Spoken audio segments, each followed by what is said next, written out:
Yeah, but I did have to wake up this morning and just immediately just apologize to Mom. Just like, hey, sorry. I was really drunk. I was talking a lot of shit. Sorry you had to see me like that. I don't know how or why it happened. I didn't have that much to drink, but, I just got fucked up. Did she care? care? I was fucked up.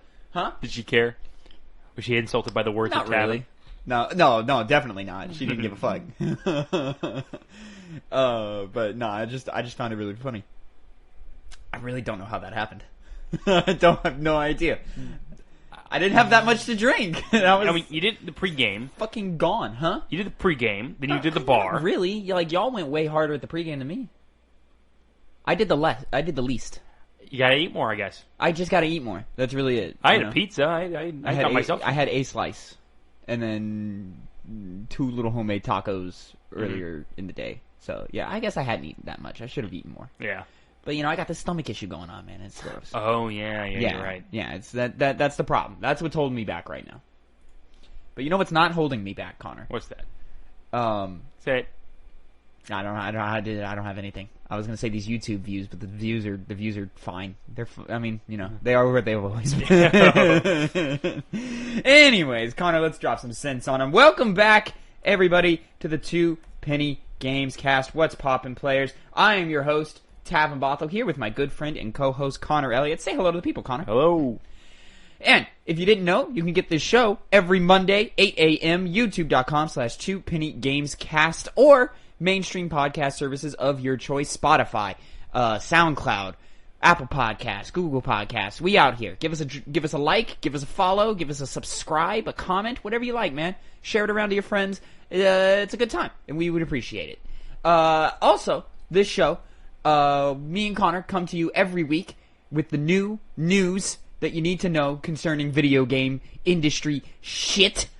And we each come to you with 2 topics, 2 pennies, if you will, and we give you our 2 cents on them. This week, Connor, it's a little interesting.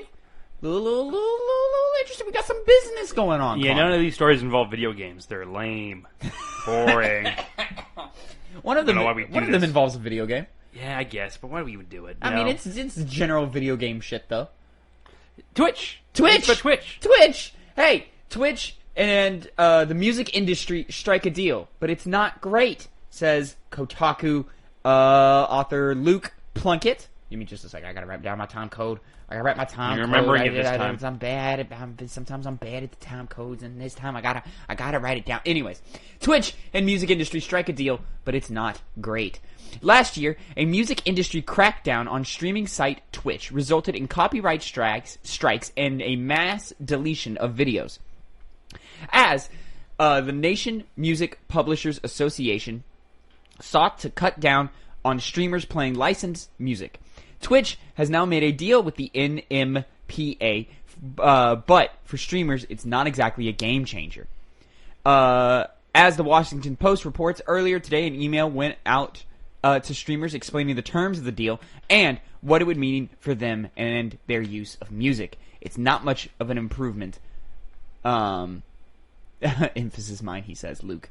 Quote, "We're excited to announce that we've entered into an agreement with the National Music Publishers Association, NMPA, to build productive partnerships between Twitch and music publishers. As part of this agreement, we want to let you know about a new process that we are creating that participating music rights holders can opt into to report certain uses of their music, which is more flexible and forgiving to creators who inadvertently or incidentally use music in their streams than the existing process required under the DMCA and similar global laws. At a high level, this new process, which is distinct from the DMCA, focuses on going forward flagrant uses of music and starts with a warning instead of penalties. Now, when a participating rights holder reports the use of unauthorized music on a creator's channel, the following will occur. Similar to DMCA, we have a team that will review reports and check for completeness. Unlike DMCA, Twitch will give creators a chance to course correct by first issuing a warning. 1. Twitch will remove any VODs or clips that contain unauthorized music from the creator's channel. If a live stream involves one of several specified flagrant music uses. Examples include rebroadcasting music concerts and broadcasting pre-release tracks. Twitch may also issue a warning or penalty depending on the creator's history of that kind of music use. We will have more information to share here in the coming weeks. This new process does not change how music can be used on Twitch. As we've said consistently, it's never okay to include music in your channel unless you've secured the necessary rights or have the authority to do so. Doing so violates the rights of music creators and runs counter to Twitch's mission of supporting all creators. But we recognize that not all unauthorized uses of music merit the same treatment, and it is our hope that we can, as part of our agreements with music rights holders, take a balanced approach that supports creators on Twitch. So honestly, things aren't that much different. You just get kind of a finger wave before you get fucked. Yeah, and even then you still have to delete any VODs or clips or whatever that have those in them. So you're still getting your content removed. It's just not screwing you over as much as it was before. It's still, you still got to turn the music off in the games and stuff. Which is, I mean that's a problem with streaming, because you don't know if a game is going to use a licensed song out of nowhere. You know, we've got games like Guardians of the Galaxy, which are built around seemingly going to be built around using licensed music. Saints Row, I believe it was 3 or 4, starts the game with a licensed song. GTA, any of these open worlds where you get into a car and turn the radio on, they're all using licensed music and so forth.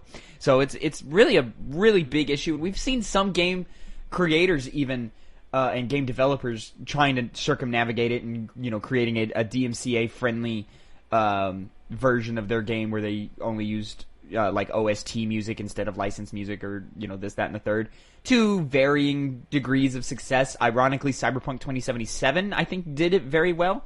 They did something right. Yeah.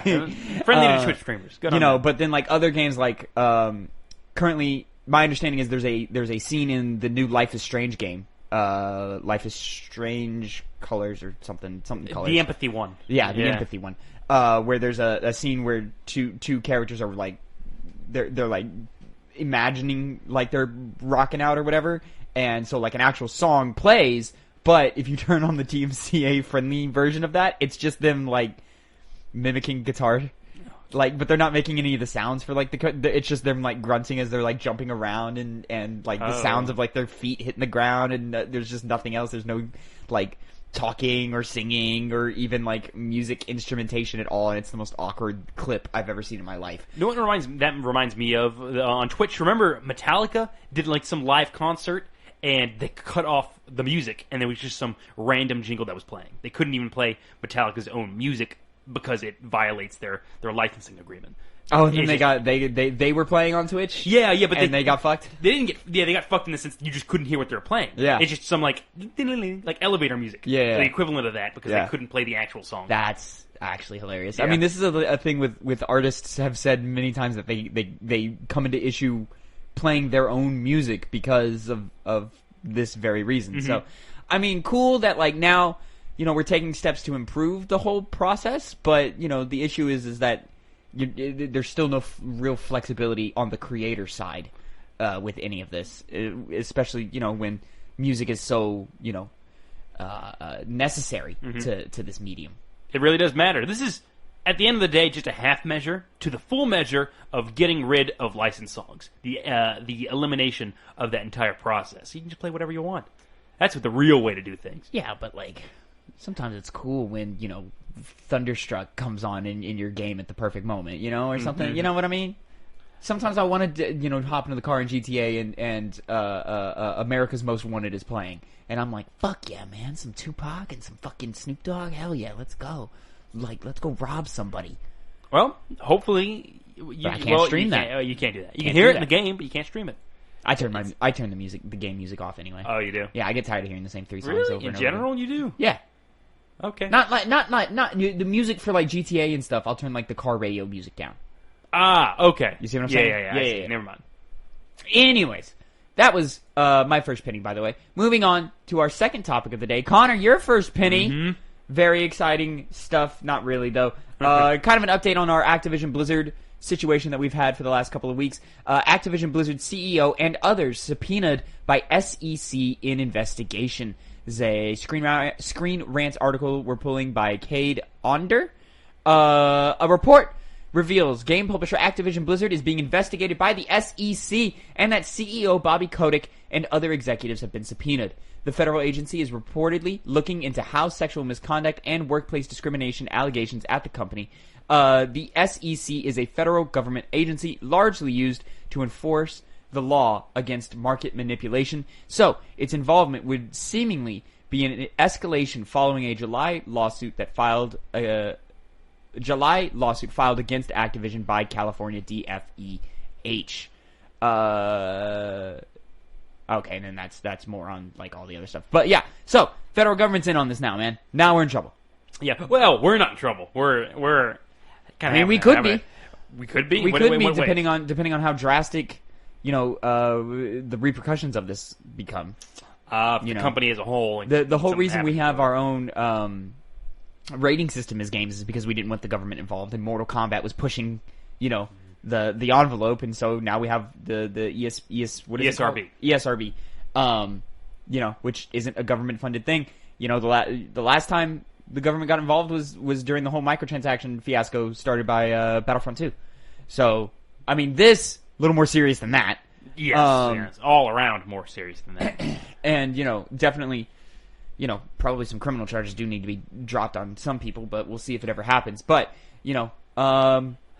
the big person to watch after is I literally knew his name a second ago. Bobby Kotick, CEO of Activision Blizzard. Yeah. I'm waiting to see if he had any knowledge about this kind of stuff happening and actively swiped it under the rug. Surely he had to have known, but I don't know if he actually took steps to prevent that from getting out in the first place, rather than just turning a blind eye. Fair. We'll see. I don't know if you covered it in the article yet, but they go on to talk about how the federal government is trying to seize private conversations had between Bobby Kotick and other executives on how they've dealt with harassment claims. So, requesting information on Kotick's exchanges with other senior executives regarding complaints of workplace misconduct and documents pertaining to Activision board meetings since 2019. Going back a little ways, so I mean, the harassment at Blizzard and Activision has taken place for a while now. So. Yep. Well, it's throughout the whole industry. It is.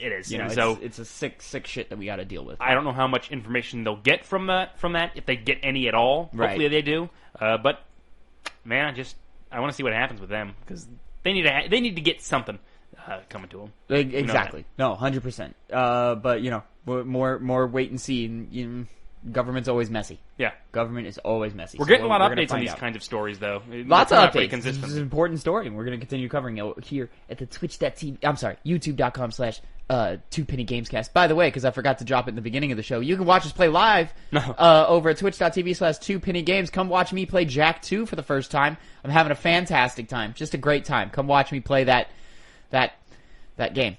Phil is also playing Uncharted 3 for our show Hype, Hyep, Have You Ever Played, in which me and my good buddy Phil show each other a game the other one has never played before. You can catch reviews for all the games we've played in the past after the Hype over at youtube.com/2Penny Gamescast, or you can go watch some of the streams that we've edited down and uploaded over on that same channel. But moving on, Connor, third topic, your second penny of the day. Netflix is going a little Witcher crazy.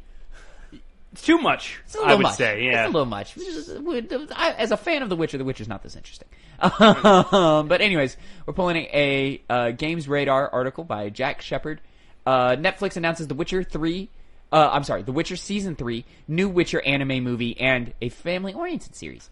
The season of The Witcher is here. Netflix has announced that the main series has been renewed for another season, that another anime movie is coming, and that a brand new series aimed at children and families is incoming. And that's not all. Not by a long shot. At Netflix's Tudum fan event, the streamer revealed 2 new clips for The Witcher Season 2, plus some behind-the-scenes footage from the prequel series The Witcher Blood Origins, and a huge franchise trailer featuring footage from everything Witcher so far, which you can watch below. The Witcher Season 3 announcement comes as some surprise, as The Witcher Season 2 has yet to been released. It appears Netflix has hope our return to the continent will have everyone acutely keen for more. There's the new anime movie, which follows on from The Witcher: Nightmare of the Wolf. Did you watch this movie, Connor? I didn't. I actually haven't. No, I didn't know it dropped. So I think people liked it. It was entertaining. Okay. Released earlier this year, the film acts as a prequel to the main Witcher series and follows the character Vesemir, who trains Geralt and will appear in the upcoming season of The Witcher. Then there's the children's TV series. Look it up real quick. Is Mark Hamill playing Geralt? I'm sorry, Vesemir? I don't know. I remember something was said. Wasn't that a thing? We may have even covered it on this show. I don't remember. I feel like that was a thing. Look that up. Fact check for me real quick. Yeah. Then there's the children's TV series, which appears to be Netflix's attempt to get younger viewers hooked on the fictional world. It's going to be interesting. With Netflix hedging their bets on The Witcher, it wouldn't be a surprise to one day see showrunner Lauren Schmidt Hissrich enact her plan to have at least 7 seasons of the show. That's a whole lot of Henry Cavill. It is not Mark Hamill. That was just a thing online. Oh, okay. It's being done by a guy named Kim Bodinia. Okay. Yeah. Cool. Whatever. Connor, what do we think about this Witcher stuff? Well, lots of Witcher. Witcher Season 3 announced. Season 2, not even out. Another anime movie. A lot of content. And then a Witcher kids show. The kid show's the only, from a critical standpoint, that's the one that's kind of weird. Because when you think of Witcher, you don't think of kid shows. I don't know how they're going to pull that off and make it interesting. The Witcher, the world of The Witcher is specifically it's fairy tales, but done not evil, but dark. It's dark fantasy. It's fucked up. It's dark fantasy. Yeah. Sure, the monsters and stuff, take those out and just have normal kids or whatever. But things are supposed to go bad in the world of The Witcher. It's not supposed to. It's not a happy ending universe. It's very rarely where something goes right in Geralt's adventures. Yeah. I know that something similar happened to Warhammer 40,000. They did some kind of kids comic book series that was still able to retain some of the darker aspects of that universe. So I don't know if they'll do it with this case, because just because it's family oriented doesn't mean that it's going to be bright and happy and skipping through daisy fields. But true. I don't see any other way they would do it without being dark. It's kind of one of those things while still keeping the spirit of the Witcher universe. It seems like it's not even something they should be making. There were choices made in, and I reach for this because it's all I know. There were choices made in the Star Wars Clone Wars cartoon tonally in some of the later seasons, like season 4 on, or even 3, where things got kind of dark on that show occasionally. So I could see kind of that tone hitting, quasi correctly. Because there are moments in the Clone Wars that are darker than any of the movies. Oh, really? Yeah, man, that show can get dark sometimes. I guess if they could do it, it's not as dark of a universe, but no, it's not. But moments like that, I could see that tone hitting kind of correctly. But the thing is you can't always be dark all the time, because then no, then you don't let your kids watch it, and then so it's it's just kind of we'll have to wait and see. I'm cool. I'll watch the Henry Cavill show because I like that. I liked season 1 at least quite a bit. So did I. And I'm excited to get to season 2 where it's going to be more of a linear story that is going to be easier to follow and stuff. And as we start, getting used to some of the characters that I love from the games and the book and a half that I read. So yeah, I'll watch that. Maybe I'll check out these anime movies. Probably not, though. Yeah, I honestly just may watch it by myself, and if I do that, I'll let you know. Yeah, if they're actually good. Yeah. Other than that, yeah, The Witcher 3, season 3, I do want to see, but season 2 hasn't even come out yet, so it's kind of early to be making any judgments on that. We will find out. Connor, moving on to our final topic of the day, my second penny. Connor, is the initiative falling apart? It seems like they're falling apart, man. It's doom and gloom over here at the Initiative, man. Everything is fucking awful over at the Initiative. It's all no, I'm playing. But a tweet went out from the Initiative's Twitter account. Perfect Dark update. We are partnering with Crystal Dynamics, the world-class team behind character-driven games such as Tomb Raider, to bring this first-person spy thriller to a new generation. The teams couldn't pass up a chance to work together. We're still early in development, but incredibly excited to use this unique opportunity to deliver on the vision for Perfect Dark. So this hit the internet and everyone went kind of crazy. They were like, "Oh my God, is development in trouble?" Yada yada yada. This is the studio that Xbox called their quadruple A studio, it's just marketing terms to it's just buzzwords or They whatever. sound good. Yeah, they sound good, right? This is supposed to be their quadruple A studio working on, legendary franchise Perfect Dark and, the return of Perfect Dark, et cetera, et cetera, et cetera. Why do they need help from Crystal Dynamics, who, most recently did the Avengers game. So not the hottest look, but No. the two Tomb Raiders they did before, the two Tomb Raider games they did before that were excellent games. So, I think is this doom and gloom for Perfect Dark? Is this starting off on a bad foot for Perfect Dark? No. In all honesty, the initiative is a 70-person team. I looked up online.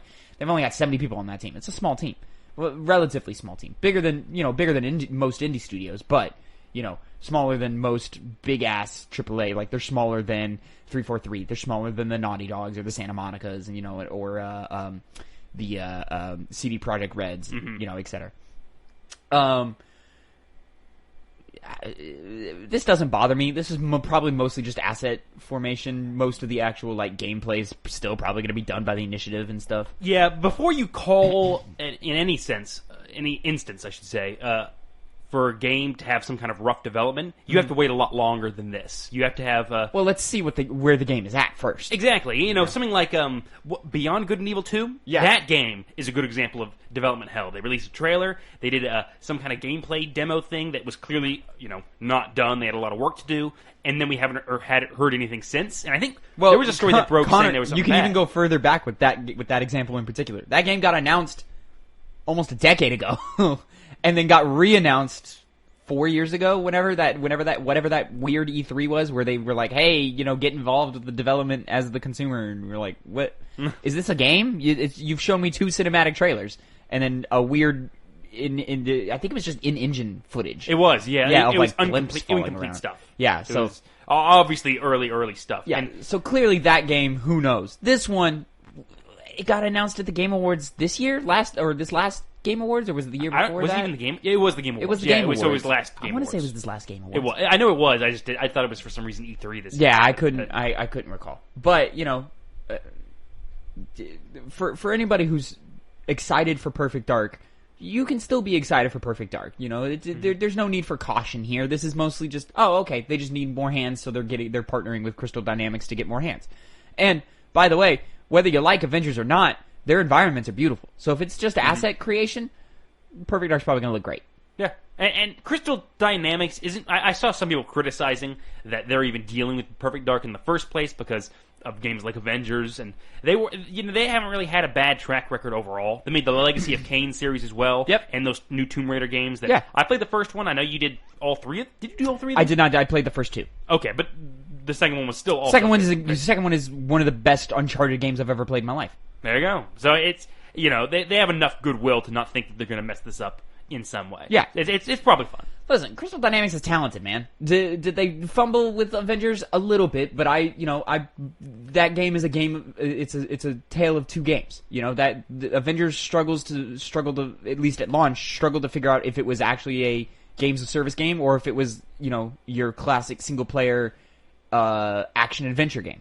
And there's clearly some kind of maybe. Not arguments that were going on behind the scenes, but some differences because they didn't know where they were I think going. I'm pretty sure it's been reported that game specifically, it was supposed to be your action adventure Uncharted game, and then they pivoted, partway through development and turned it into a live service game. Which even when you think about it, on paper, that should still work. Yeah. But it's just the fact that it's the difference between what Square Enix wanted and what Crystal wanted, and then what I heard even the dev team was split. In decisions that were made, but people like the War for Wakanda expansion. Fans of Avengers are saying, "Hey, man, this is really good." I played it for probably about an hour or 2, and I was like, "Yeah, this is a better version of the game I played last year before, whenever that fucking game came out." Last year. Yes.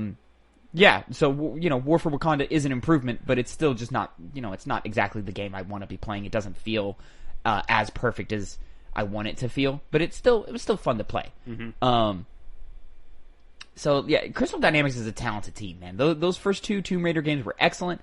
They didn't do the third one, by the way. That was did they not? No, somebody else did it. Oh, it's escaping me. Fuck. What was it even called? Fall of the Tomb Raider? It was Shadow of the Tomb Raider. I can't. No, it's gone. I can't. Yeah, look it up for me real quick. But yeah, you and then you bring up a great point with Legacy of Kain. Like Crystal's talented, man. Let's not like play around and act like Crystal lost all their mojo because one game turned out just kind of meh. Like, and Avengers, not a terrible game. Like as much as the internet would have you believe, it's not a terrible game. It's got a lot of issues, but there's fun to be had in Avengers. Even at launch, I played the story mode all the way to credits, and had a time with it. It was fine. I've played worse games this year than Avengers. So yeah. As for the initiative, I'm still excited to see what's happening. This is supposed to be, Xbox's next big studio where they, these guys are supposed to have the goods. So let's see how this game comes out, and let's see where it lands.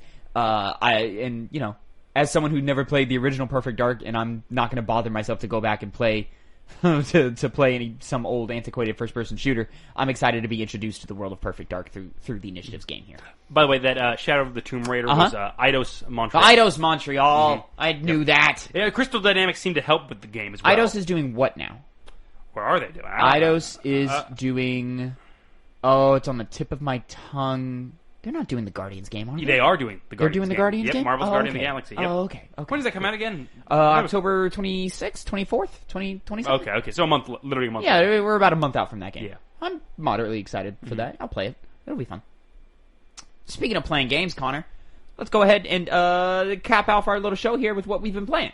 Connor, what have you been playing, buddy? Well, I've been continuing with Tales of Arise. Yeah. I think I'm entering into the final act of the game. Ooh. Maybe. Very exciting. I can't really tell. Some more story elements have been revealed. Yeah.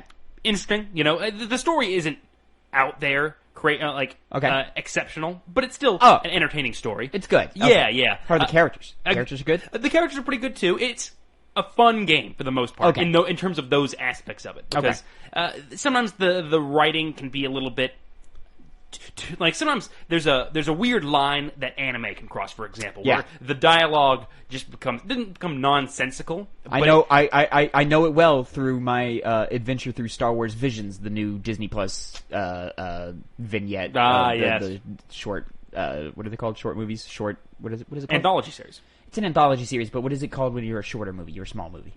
Like I would call them short films. Short films. That's what they are. Oh, I couldn't find the word films for some reason. But yeah, the characters themselves are entertaining. The interactions between all of them are very nice. I would say those interactions are even better than the dialogue in the main story.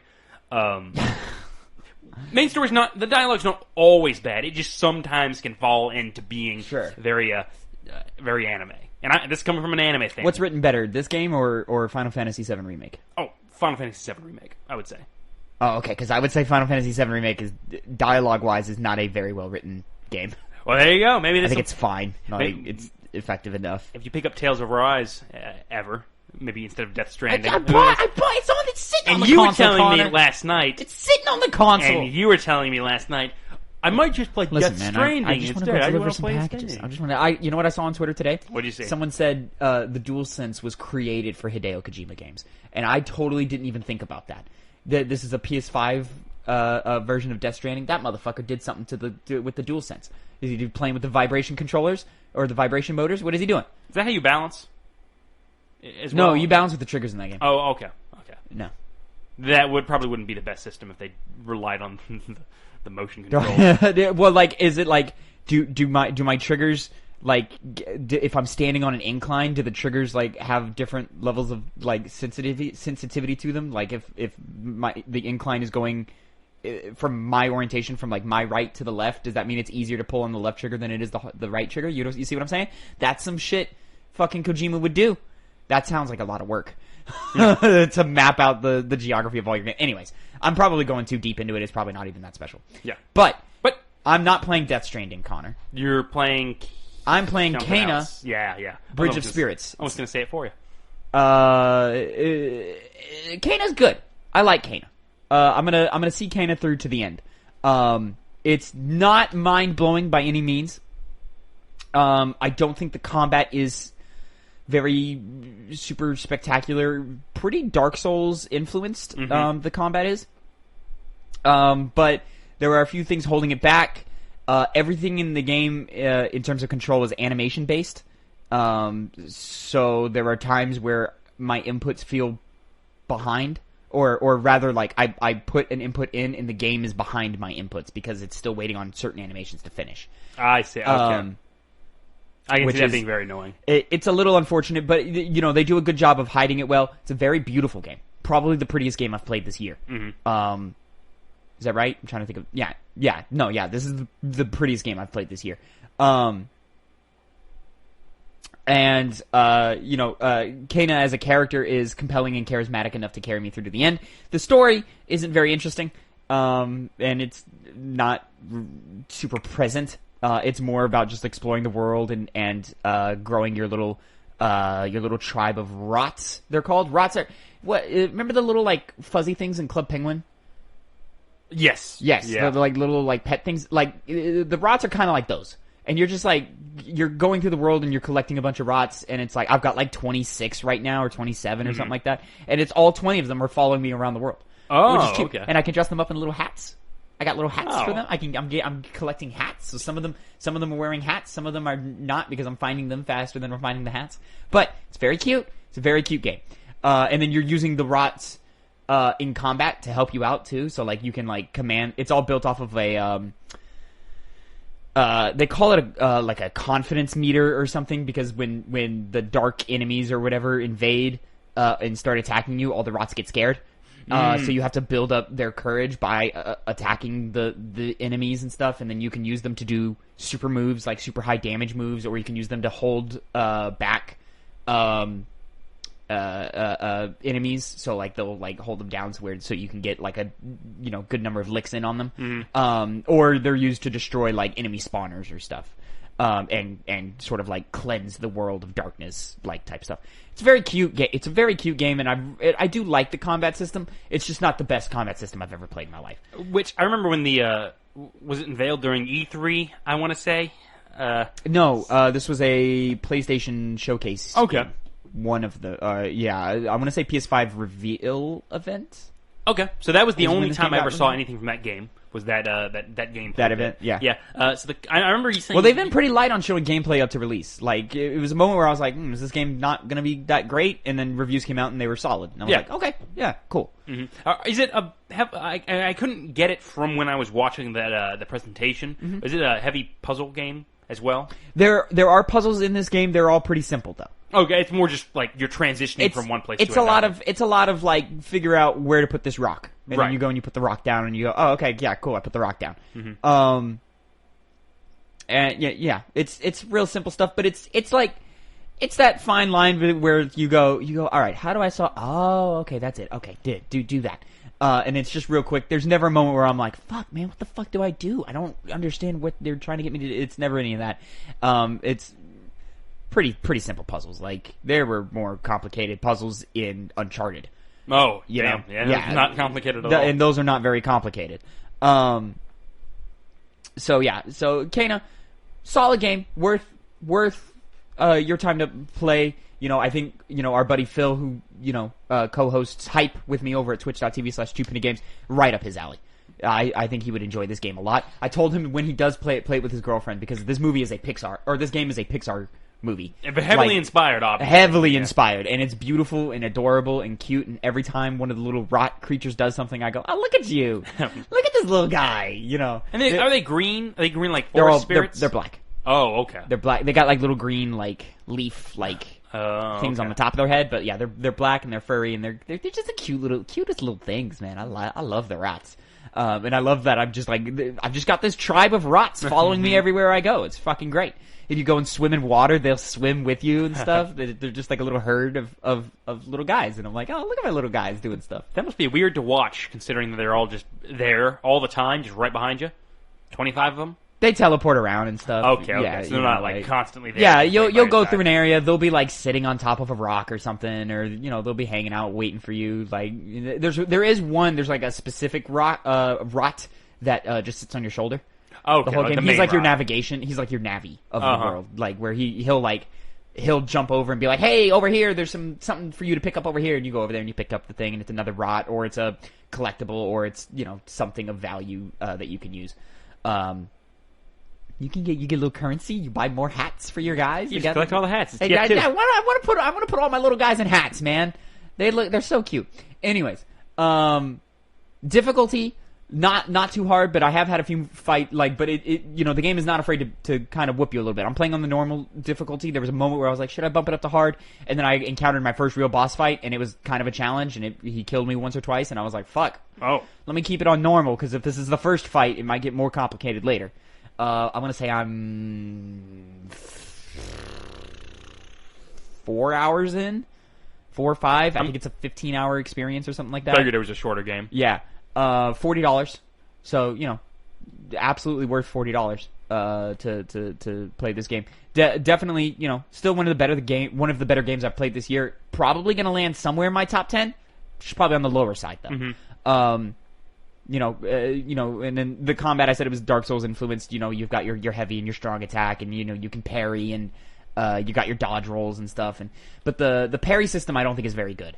It's hard for me to judge when I'm supposed to do it, and when I do it, like the counterattack move isn't very satisfying, and for some reason you have to have a specific timing with the counterattack move that I've not yet to nail down. So I've found myself just dodge rolling all the time. Mm-hmm. And then overall I think it's a fine game. To my understanding, it's this studio's first game. Oh, really? Relatively new studio then. Yeah. Well, I think they were an animation studio that was working on movies and stuff, and then which would make sense because of how beautiful the animations are in this game and the cinematics are in this game and how much of a fucking Pixar movie it looks like. Is it Ember Lab? Ember Lab, that was it. I was looking it up right now, but I was talking. But yeah, one weird thing, I'm playing on PlayStation 5. This game is also available on PC and PS4. So Connor, you can play it. Woo! Interesting enough, on my PS5, the gameplay runs at, I think, 60 frames a second. The cutscenes run at 30. Really? Yeah. So it's a little jarring when I'm playing, and then it cuts, and it's almost like old school, like PS2, like pre-rendered cutscenes. Oh, really? Like there's that difference between gameplay and cutscene. Like you can tell the difference, and it's like there's almost like a cut, and then it's, how like games like try to immerse you into the cutscenes now, and they try to like find a way to transition into cutscene without taking you out of experience. Not at all happening in this game. It is hard screen. Cut. We are now in cutscene mode, and then when the cutscene's over, hard cut. Now we're back to game, and it's like, oh, this is interesting. This is an interesting way of doing things. I haven't seen this happen in a little while. Tales of Arise does that too, where it just kind of has those animation moments. But you would expect that in an RPG. You do. You see in an action adventure game like this one, you would expect them to kind of try and do the Uncharted thing, where they're smart about their cuts, but it's straight up like we're cutting to black and then we're fading up, and then here's the beautiful cutscene that runs at movie frame rates. So very interesting choice that they've made with that. But again, charismatic game. I like it. Beautiful game. Very cute. It literally feels like I'm playing a Pixar movie, which is great. Super kid friendly. I'll say that. Play it with some kids. If I had this as a little gamer Tavin, little tiny gamer Tavin, would be all about this game. This game would be fantastic. But yeah, solid, not superb. Yeah, worth 40 bones. A game to consider a success this year. Yeah, absolutely, absolutely. Especially with it being their first game and how solid the gameplay is. Because it is solid, it's just not perfect. It really is impressive to me of how well they were able to execute this and pull it off and stuff. So, congrats, Ember Labs. Good work over here. See what you got next. Yeah, absolutely. You've my little ears have perked up. I'm looking forward to seeing what else you guys can handle over there. Connor, that is going to be it for what we've been playing, right? You haven't been playing anything else? That was it. Nope. Tales of Arise. Tales of Arise. And some Kena Bridge of Spirits. Which will bring us to the end of our show here over at the Penny Gamescast, episode 62. I forgot to say that at the finally show. over. That is a terrible intro this week, isn't it? Yeah, we have our days. Your ups and downs, you know how it be. Anyways, Ladies and gentlemen, if you didn't know, and if you just needed a quick reminder, you can find this show every Monday, 8 a.m., youtube.com/2Penny Gamescast, or SoundCloud, Spotify, Google Podcast, Apple Podcast. We're out there. Please, drop a like, drop a follow, drop a subscribe. Yes. Especially for the 7 episodes later when we have our special episode. We're getting one day. Are we going to do anything special? Probably not. Probably not. Probably not. But it'll be fun.